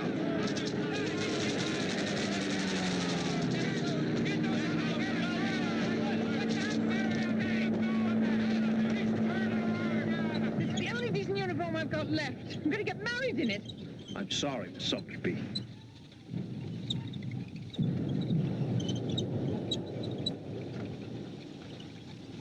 I forgot to say thank you, didn't I? You bet your stupid tail.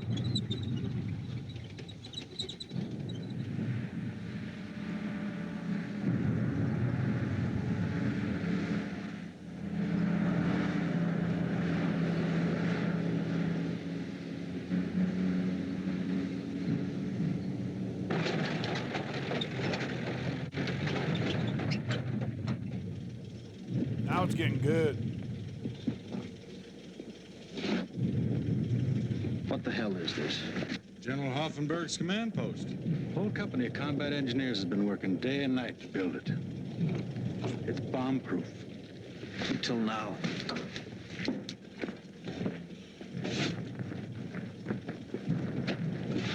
Here we go. Damn it, Ward. Your troops control the passes. You had the artillery. You let Rommel's panzer surprise you, and now there are 1,500 American boys lying dead in the Algerian mud, being picked over like hogs in a slaughterhouse.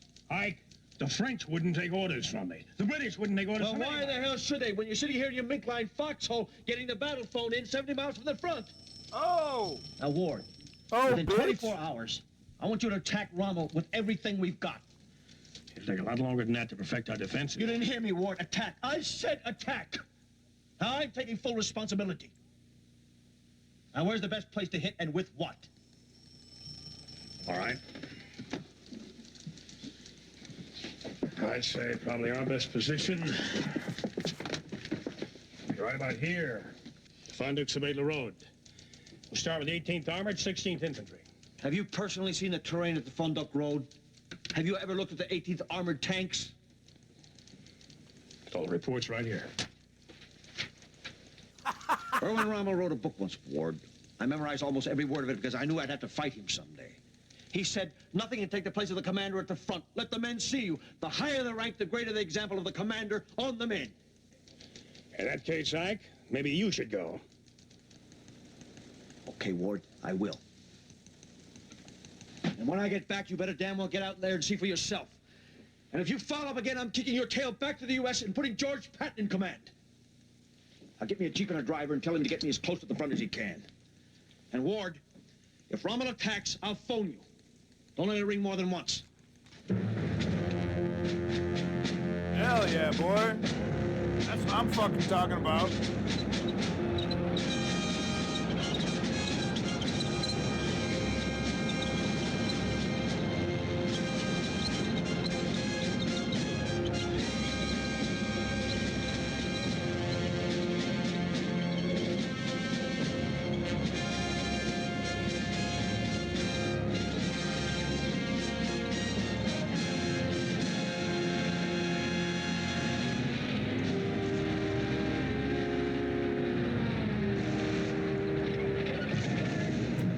Like we're attacking, bitch. Ike. Cease firing. Keep firing, I feel a lot safer. Commence firing. Front edge of this battle line. Sir? Front edge of this battle line. 4 miles over that ridge, sir.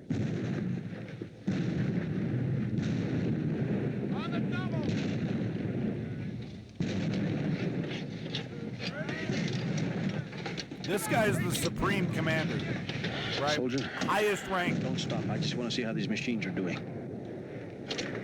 Well, if this was a woman, I'd kick her out of bed, sir. Whoa! It's a stinking coffin. It's got a pea shooter for a gun, wouldn't blow the cap off a bottle of Budweiser. The supply gave us training ammo instead of armor piercing. Why was that? That's all they had. Krauts are using stuff goes right through the plates. What the hell, right? I guess back home they need all the good steel for Cadillacs. The new Sherman tanks are on their way now. 4 of my buddies on their way too, sir. They just brought them in, over there.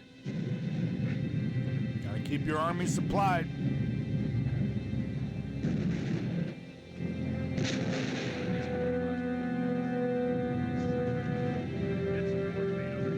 We need some sulfur, too.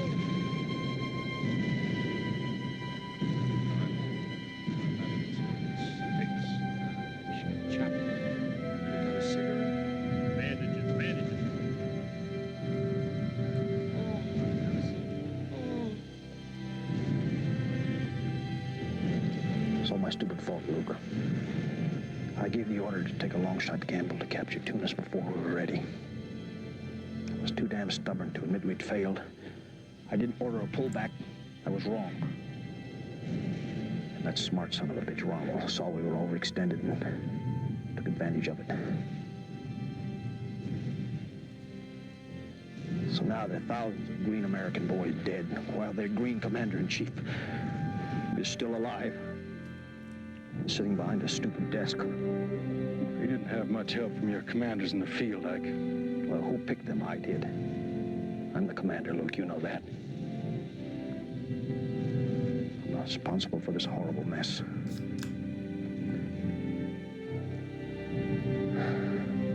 That's leadership. That's leadership right there. You know, they don't know how to take. People don't know how to take responsibility for themselves anymore. I've never seen you know what I mean? battle before. Welcome back, Rob.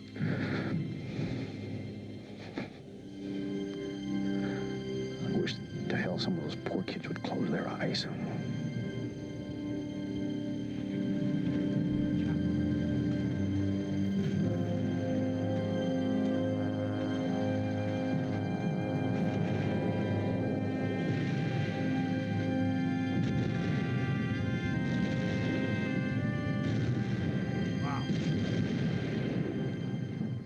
Wow, what a conclusion. Thanks for watching. If Thank you'd like you. to help. What a conclusion to part 1, folks. I'm feeling so good. I got a lot of work to do. So we're going to jump into part 2. There is a part 3. There is a part 3. I don't know if we'll have enough time for part 3. Maybe, maybe not. We'll see how I'm feeling after part 2. But let's jump into part 2 right now of Ike, the Warriors. And we,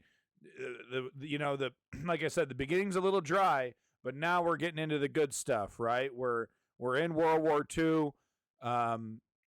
It's happening. We're fighting the Nazis. Let's get into it. This is an action-packed part right here.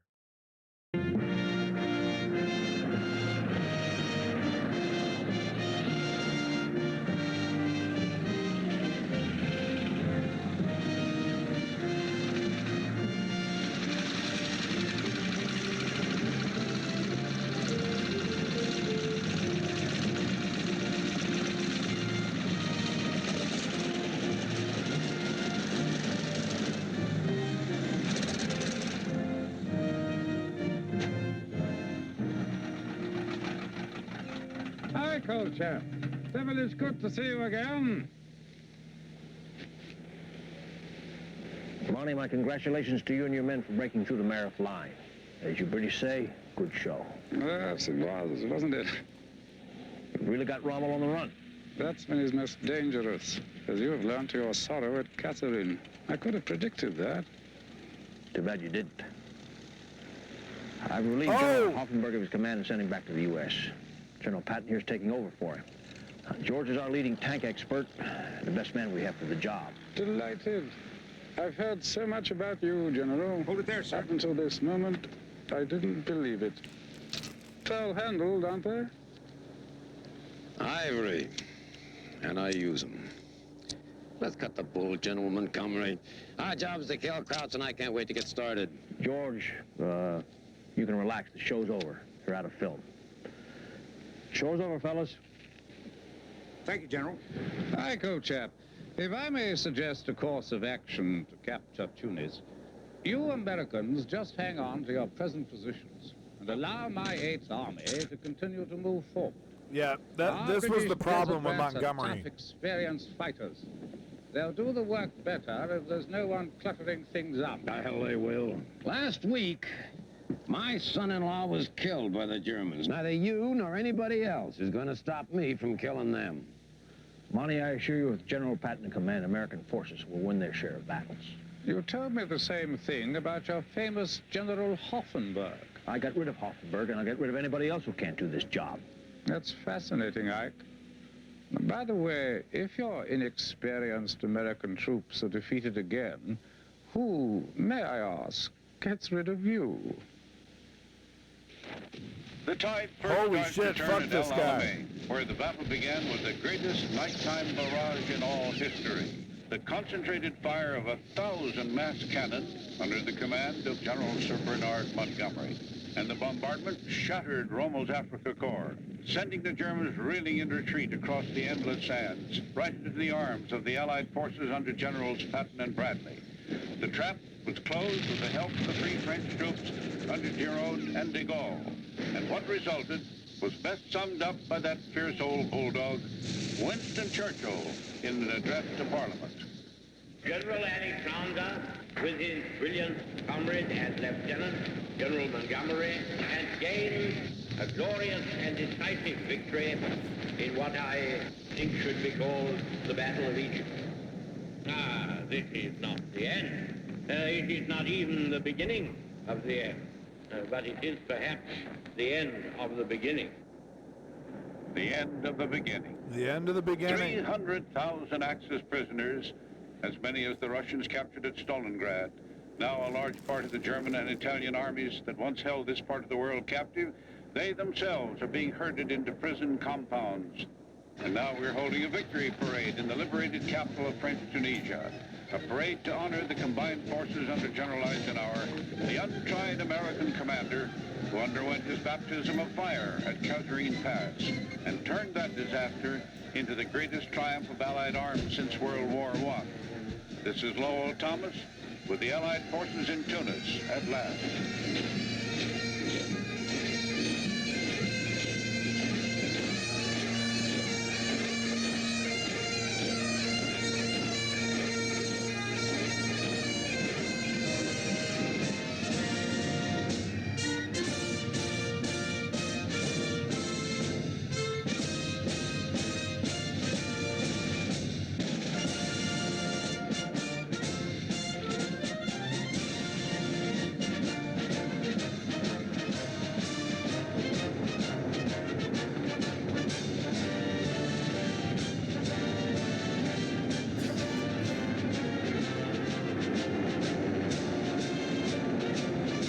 Damn, all this lovely B-roll. It's really cool.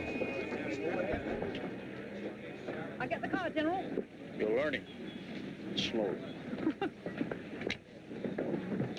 Sir, I didn't want to spoil the celebration. This just came through this morning. It's Colonel Arnold. You want me to break it to Kate? Kate's husband died, dude. Kate's husband died. Yo. You gotta try to hold back that smile, Ike.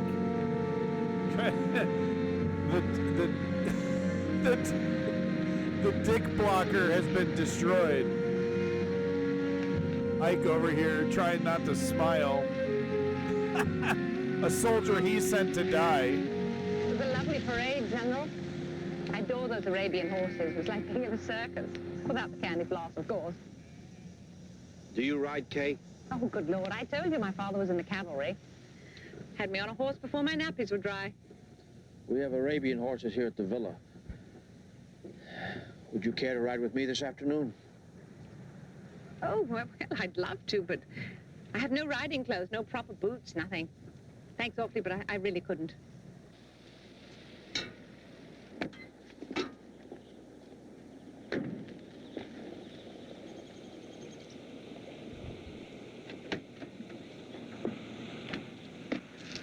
We'll find something for you to wear. But, General... That's an order.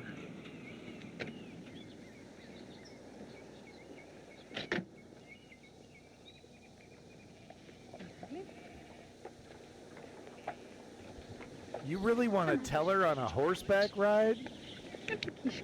Like, you're gonna make her ride a horse like back to the stables after telling her her fiance is dead? I don't know. Okay. You should tell her at her, like, sit her down on a chair. It's Dick. Wait a minute. Oh, please, no. Is he telling her before the horseback ride? The fighting was over. He was walking through a minefield. Or Well after? marked. He hit his own tripwire. Dick, Colonel Arnold was killed instantly. Sorry is such an inadequate word. I hope you understand how I feel. You killed him. Okay. You and all the other filthy gold-braid generals with your bugles and parades, pinning medals on each other. Dick, poor gentle Richard wouldn't hurt a soul. But he wanted to play with the big boys, so you taught him all you knew. And you thought he was listening, but he didn't understand. He never really could understand. He did understand his duty to his country. Oh, duty and honor, don't give me that bull. It's all for power and politics. And I won't play your bloody man's game anymore. I won't. No! I won't. For king and country. Well, to hell with the king and to hell with the country. You killed him, all of you. You killed him. Kay, get a hold of yourself.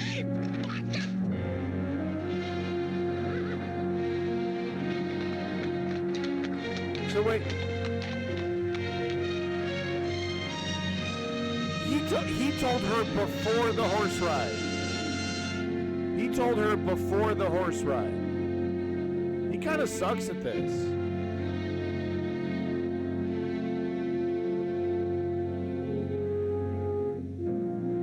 What? You supposed to go home? What? Who does that?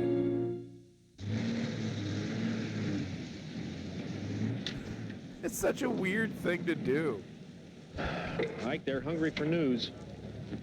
They'll try to trap you into revealing what the next military move's going to be. Better walk on eggs. What's wrong with telling them? Ike, these are reporters. They're not generals. The less Okay. they know, the better. Yeah, good You tell point, them this. Duke. Our glorious troops have triumphed again. And you say, now that's off the record, so they'll be sure to print it. Tex, why do I have so much more respect for the integrity of newspapermen than you do? I used to be one. To wind this up, I'll go back over the main military actions. Our glorious troops have triumphed again after they were humiliated at Kasserine Pass, one of the greatest defeats in American military history. A defeat which was largely my fault. Cigarette. I've learned a valuable but costly lesson from General Rommel. General, why did you refuse to accept the German surrender personally? The Nazi armies have violated every code of human decency. And not until the last Nazi general has signed the last surrender will I meet with one of them face to face.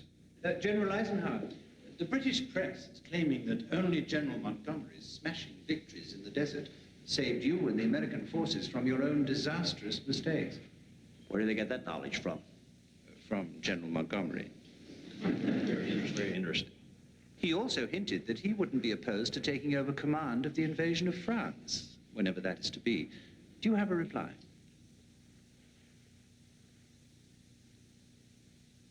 General Bernard Montgomery is one of the finest gentlemen and most capable soldiers it has ever been my good fortune to meet.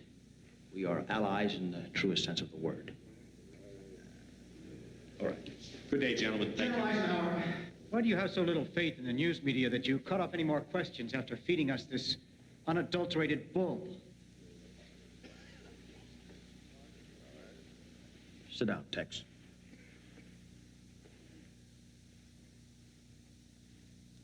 Combined Allied forces will assault Sicily the second week of July with the 7th Army under General Patton attacking the southern beaches here. And the British 8th Army under General Montgomery attacking the eastern beaches here, south of Syracuse. We'll lead the enemy to believe that we will be attacking the western end of the island. This is a dangerous amphibious attack whose success depends upon complete surprise.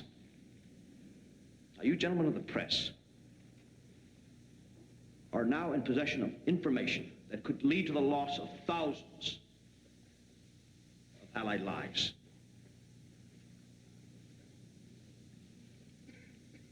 I hope you have some idea of how I feel every night.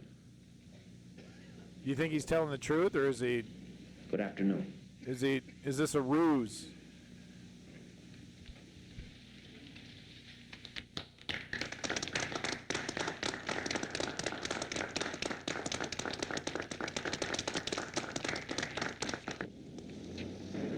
Well, like you keep this up, I think I can get you the Iron Cross. Well, this isn't just a general's war, Tex. The press are as much a part of it as the rest of us, and I want them to feel that way. Well, I'll tell you what. That entire press corps will be afraid to have one drink from now on, out of fear they'll spill something to a German spy.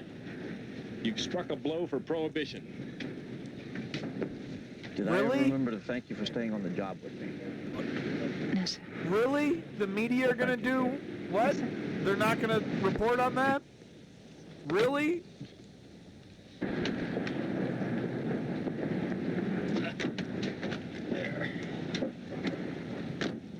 Now, what have you done to your hair? Nothing, General. Well, that's what's wrong with it. And your uniform's getting sloppy. You should try some red polish on your nails. Yes, sir. Don't agree with me, Kay. It makes me uncomfortable. I'm sorry, sir. Don't be sorry. Come on, dude. The past is past, Kay. What? I know that a month is a short time when you've lost someone you love. But in war, it can be like a lifetime.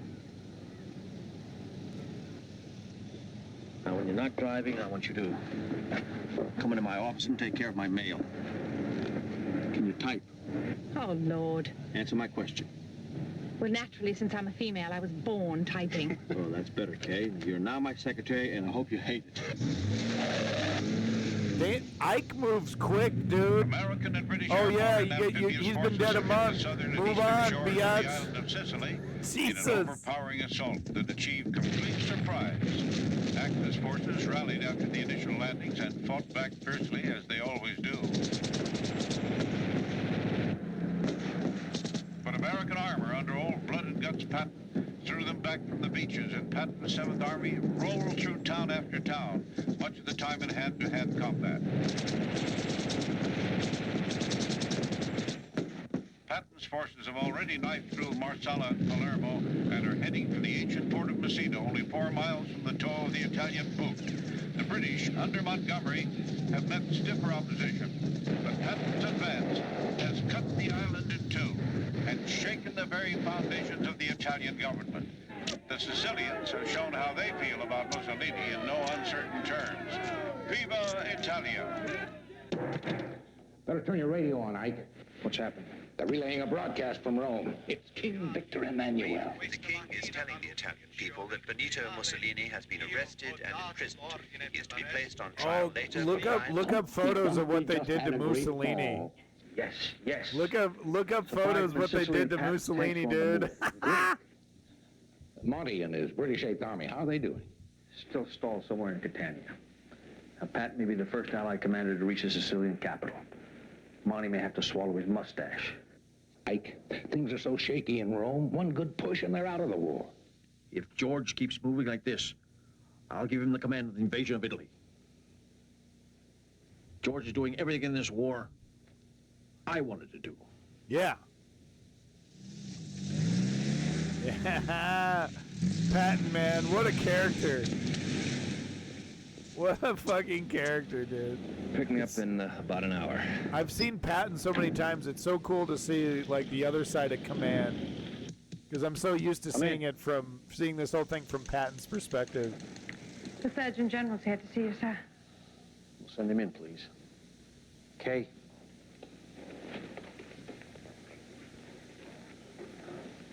Are you attracted to married men? But that moth-eaten uniform is a disgrace. Well, it's impossible to get a new one, sir. I've tried. The commander has privileges here. I'm having a couple of uniforms made up here, and there'll be enough cloth left over to make some for you. Bro, enough comments finished about with her crying, fucking General. clothes. You don't have to give me any more lollies. Oh, damn it, Kay. Don't hit back. Can't you accept a little kindness? I loved him so much. Well, it's not going to do either one of you any good anymore. I don't want to sound cruel. What the but fuck? we all have to learn to live with death. It's all around us here. I can't compare my grief with yours. But it's just as real. You've lost someone you love dearly. And every day of this war, I have to send more kids I never knew to an early grave. Now, damn it, Kay, there are moments when everyone needs affection and compassion. Dude, let her mourn. It's been like a month. Get off her coochie, dude. Even in general. She's inspired by this? He's all like, oh, you dress like a slob. I bought you some new clothes, you dame. I would absolutely adore a new uniform. What the fuck? This shit used to work? This That's shit better. used to work. Quit your bitching. Quit your bitching. Quit your fucking bitching. It's been a month.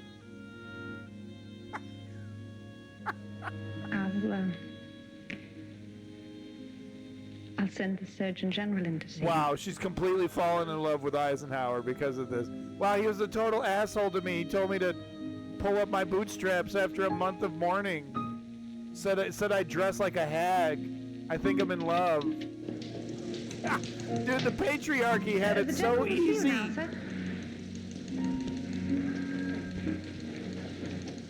Thank you. What the fuck? Oh my God, it's all good now, guys.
I don't like the way your ass looks in this skirt, so I'm gonna get you a shorter skirt. Oh, thank you! Thank you so much! My fiance just died, but now I'm in love with you! George Patton has an Yeah, I absolute know. genius for doing the wrong thing at the wrong time. You know what General Blessé told me? What? Patton has just slapped 2 soldiers in a hospital in Sicily because they started to cry. He claims that they're cowards and crybabies, and that there's no such thing as battle fatigue. The One of the men had slap malaria and a controversy. temperature of 102. Oh, this must be awful. This is I'm the gonna write slap George a letter that'll tear controversy. his hide off. It's a lesson, though. We're all under tremendous pressure here. Sometimes we say and do things we don't really mean.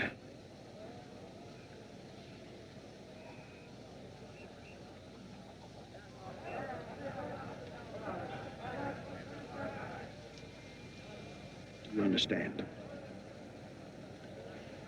I haven't the foggiest notion of what you're talking about, General. I'm talking about this morning, and you know it. I was about to make a damn fool out of myself. Call it battle fatigue. What? George Patton says there's no such thing. Oh, the dog didn't die in combat, thank goodness. Oh my God! No! No! Oh, come on, man! Please, God, let it be all right. The only friend I've got left. Can the goddamn dog not die too? Don't you hurt him. Dog looks alright.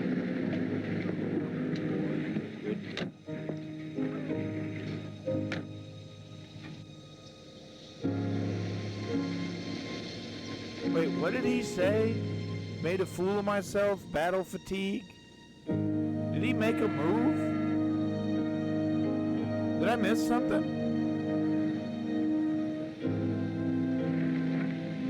He was only stunned or faking. Ah, thank heavens.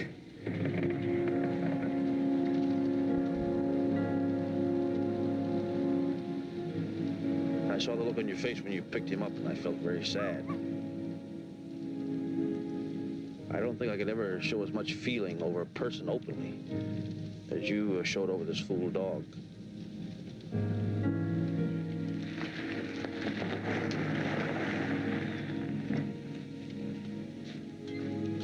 General, you have a surprise visitor.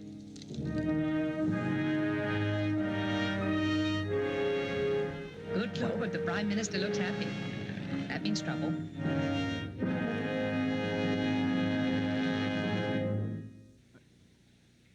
I just kind of noticed the dog flying out of the window. He leaves for Cairo tomorrow, and from now on, he's our responsibility. Right. Come in. I wish to report that Teller ate his dinner with his customary ferocious appetite and bad manners, and then piddled magnificently on the drawing room carpet. Apparently, he has survived. May I have permission to go home, please? The tailor will be here shortly. You'll get measured for your uniforms. That won't be necessary. What I've got will serve perfectly well. Thank Yeah. you, General, but no thank you. Ah, okay. You're a stubborn Irish mule. You're gonna get measured for the